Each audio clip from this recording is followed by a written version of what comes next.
fahotana ny andraikitra noraisy ny praiminisitra Hery Tsalama Rajaonarivelo sy ny tena Naina André Tsitohaina tao anatin'ny filakevim-pitantanana maro no izy ireo samy mitantana fikambanana mpandraharaha hoy ny ministra ny fananjariana ny tany teo aloha Naina Andriana Tsitohaina androany nandritra ny fifamindram-pitantanana teo aminy sy ny ministra ny fananjariana ny tany vaovao.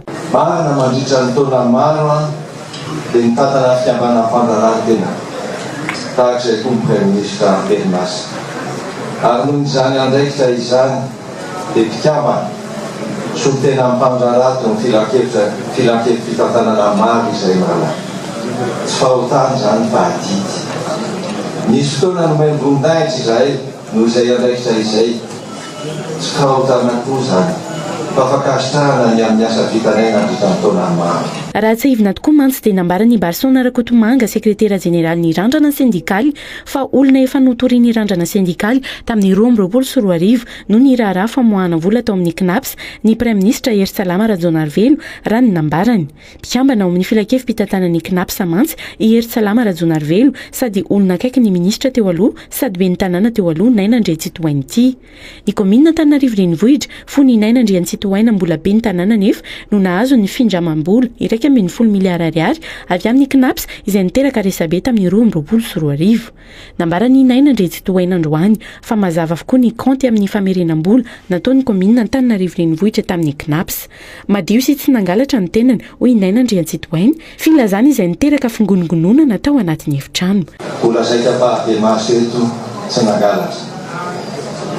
Vonina nazava sy aniny atotataratasy rehetra na tamina ministra na tamina ben'ny tanàna.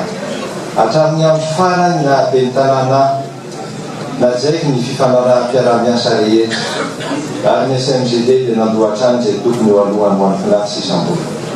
Misy ny kaonty, misy ny taratasy fanamarinana azo aseho izany. Mbola niteraka fingonongonona natao anatin'ny efitrano ihany koa ny ilazan'ny Naina André Tsitohaina fa niady tamin'ny ady amin'ny fangalara-tany ny tenany fony izy ministra ny fananjariana ny tany sy ny fananantany. Tiako teneniny atao anatrehana niara-niady isika rehetra tamin'ny famerenana ny tany ho an'ny Malagasy.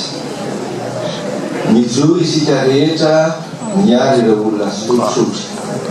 Nijory isika rehetra niady tamin'ny fangalana-tany aleharehatra izany. Tsy fahotana ihany koa anefa ny manana hevitra sy fironana politika hoy ity ministra ny fananjariana ny tany teo aloha ity. Inona moa izany no tena azo anetsehana ny safidiko ara-politika. Marina nanana safidiko. Tsy fahotana manana hevitra sy fironana politika. Efa nanomana ny ala amin'ny sehatra politika amin'ny faran'ny taona rahateo ny tenany hoy Naina André Tsitohaina androany. Andro fialana amin'ny politika araka izany androany hoy ity ministra ny fananjariana ny tany teo aloha ity. Tsy misy tsy malala ny fikasako hiala amin'ny fiainana politika amin'ny faran'ity taona ity. Tonga amin'ny fotoana. Tsy kiseraseny izany fa fanapahan-kevitra endrika. Efa 20 taona izay no nanolorako tena ho an'ny firenena. Ary lazaiko akitsikoa tsy menatra amin'ny asa vita. Toko lahy toko vavy. Androany dia andro fialako amin'ny politika sy ny fiainam-bahoaka. Miala ao anatin'ny fitoniana, amin'ny fakasitrahana, amin'ny finoana fa nanao izay azoko natao.